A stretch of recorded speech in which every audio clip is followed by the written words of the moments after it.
And welcome back. Well, Father's Day is coming up this weekend, and what father doesn't want a juicy, yummy steak for Father's Day? I'm outside here on Capitol Drive, and we're grilling up a little bit of steaks. We've got Pat Fox from Fox Brothers Piggly Wiggly here, Morning. and Sarah Scott from Certified Angus Beef as well. And you guys are going to teach me a little bit about steaks and tell us how to get the best steak for Father's Day this weekend. Good morning, you guys. Good morning. Morning Thanks to for you. having us. Thanks for being here. Well, let's start off with how we pick the right kind of steak, because I love my steaks and I always want to know how to pick the best ones. Exactly. When you're looking at a steak, you want to actually look for the marbling. And so this is the little flecks of marbling, the white within the red.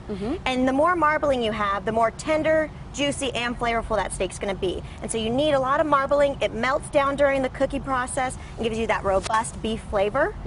And with Certified Angus beef, we start off with the highest level of marbling. And so you know you're going to get that great eating experience with the Certified Angus beef brand available at the Fox Brothers Piggly Wiggly stores. Absolutely. And when we talk about, you know, the Certified Angus beef, what's the difference between certified and regular Angus beef? Is there a difference? There's absolutely a difference. The Angus cattle is a breed. And so you have the breed of Angus cattle, and Certified Angus beef takes the best of that breed. Only 1 out of every 4 Angus cattle will actually qualify for the Certified Angus beef brand. We use our 10 specifications that look at the meat quality in order to determine what makes the cut for Certified Angus beef. Okay, that's good. So people who are looking for a good steak for Father's Day, what cut should they choose? Well, I think Pat's got some great cuts on sale this weekend. Well, yes, we have 3 cuts on sale this weekend. We have the ribeye, which is my personal favorite, the boneless ribeye. I just think it eats the best. I think it's the tastiest in my opinion. My wife likes tenderloin, but I like ribeye. So, and then we also have on the porterhouse and the T-bones on sale this week, and they're on sale for $8.99, and the porterhouse are $9.19 a pound. So. Okay. So these 3 right here, the 3 that you're talking about. Now, which ones? Now, the T-bone obviously has a bone in, and then the ribeye does too? No, the ribeye's boneless. Boneless. So, okay. So great. So these are good choices for Father's Day. Yes, they are. How about seasoning it? Because I always think when you're getting a really good steak, not only is it going to have its own natural flavor that you're talking about, but you got to season it correctly. Exactly, and that's the thing about beef. It has that great flavor, and when you have those high levels of marbling, you don't really need a lot of seasoning. Just simple salt and pepper. Okay. And you want to just we just use kosher salt, put a little salt on, and then put some pepper on. And it really brings out those natural beef flavors. Load it up in that pepper for me. I love that pepper. We'll put a little extra on for you then. But you'll just season it on both sides before you put it on the grill. And what I like to do before you grill your steak is take it out of the refrigerator, maybe while your grill's warming up, let it come up to room temperature, and then it'll sear a lot more evenly on the grill. Now, a lot of people cut off some of this extra, you know, fat or marbling here. I don't think you should do that, should you, when you grill it up? Before you put it on the grill, just leave the fat that's on the external fat, which is different than the marbling. The marbling will melt down.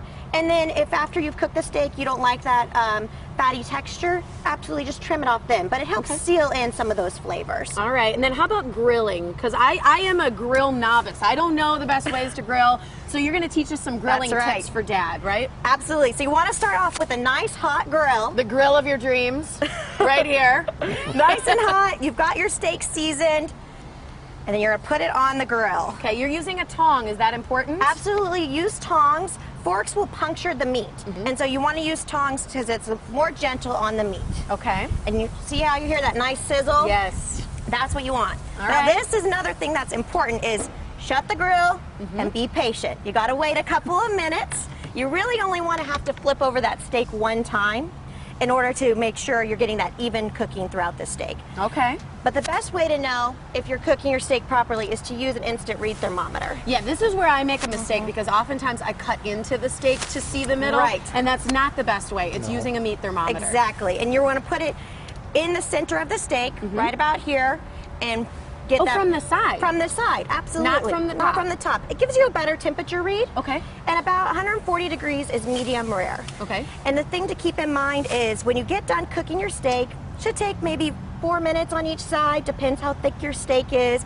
Every grill's a little bit different, and so you got to be used to your grill. You want to let the steak rest, and the temperature will come up just a little bit, and so know that your temperature is going to come up about 5 degrees. Let your steak rest for 5 minutes because you don't want to cut into it. Okay. That lets all the juices escape. Yeah, and we've got all those temperatures that you're looking at for the degrees of doneness. The rare, the medium rare, medium, and well done. And ground beef as well is one that you want to use a meat thermometer. Exactly, 160 degrees for ground beef. Okay, good. All right, so as we're doing that, when the steak is done, instead of cutting into it again, you need to kind of let it rest. Is that true? Let it rest. So just set it aside. I think Pat's got some great wine here. Pour yourself a glass of wine. Yeah. While that steak rests for a few minutes. Yes. And how about steak recipes, Pat? Do you guys ever have any in the store? Yes, we do have them in the store, available at our look at meat this. service cases, and we also have them available through the Certified Angus Beef website, which there's a link on our website too. There you go. What do you think? Oh my gosh, that is so good. Which kind was this? That's a ribeye, a boneless ribeye. Now I know why it's your favorite. It is the best. So go for a ribeye. You've got a great little side there that's very healthy as well. Yes. All right.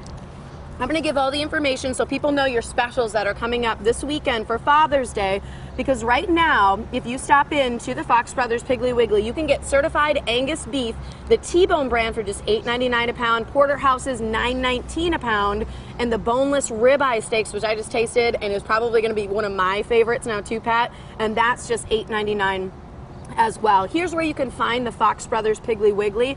There's 6 locations: Hartford, Richfield, Hubertus, Heartland, thank you, Oconomowoc, Slinger, Jackson, and Saukville. All those locations. Or you can go online to find more out about foxbrotherspiglywiggly.com is their website. Thank you guys so much for being here. I'm so happy to be here. Yeah, happy so Father's Day. I hope you get that tasty ribeye. I hope I do too. Thanks for being Tiffany. here. Great tips.